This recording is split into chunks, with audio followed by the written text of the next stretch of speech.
Balayya cinema trailer అంటే ఎట్లుండాలి? అరుపులు ఉండాలి, మాటలు మెరుపులు ఉండాలి. బట్ ఫర్ ఏ చేంజ్ అలాంటి అరుపులు మెరుపులు లేని ట్రైలర్ కట్ చేసి వదిలితే ఏంటి వదిలేరు? డాకు మహారాజ్ సినిమా ట్రైలర్ విడుదలైంది. గతంలో వచ్చిన బాలయ్య సినిమాల ట్రైలర్లు ఈ trailer both are not same అన్నట్లు ఉంది మచ్చా. ఇదో కొత్త తరహా ట్రైలర్ కట్ ట్రైలర్. హీరో నోట 2-3 సార్లు రకరకాల పేర్లు చెప్పడం తప్ప డైలాగ్ లేదు. పోనీ అలా అని వేరే క్యారెక్టర్లు ఏమైనా పేజీలు డైలాగులు చెప్పాయంటే అది లేదు.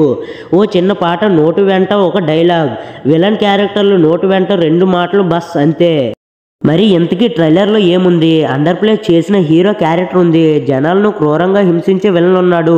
విలన్ బరి నుంచి తప్పించుకునే ప్రయత్నంలో ఉన్న హీరోయిన్. కానీ కథ చాలా పెద్దగా ఉంటుందని అనిపించేలా కట్ చేశారు ట్రైలర్. మంచు పాత్రలు, ఎడారి అడవి, బందిపోట్లు ఇంకా చాలా 1 కాదు 2 కాదు చాలా సీన్లు పడ్డాయి ట్రైలర్లో.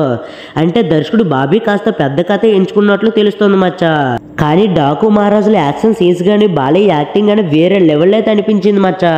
డాకు మహారాజ్ ట్రైలర్ మీకు ఎలా అనిపించిందో కామెంట్ బాక్స్ లో కామెంట్ చేసి పరదొబ్బండి.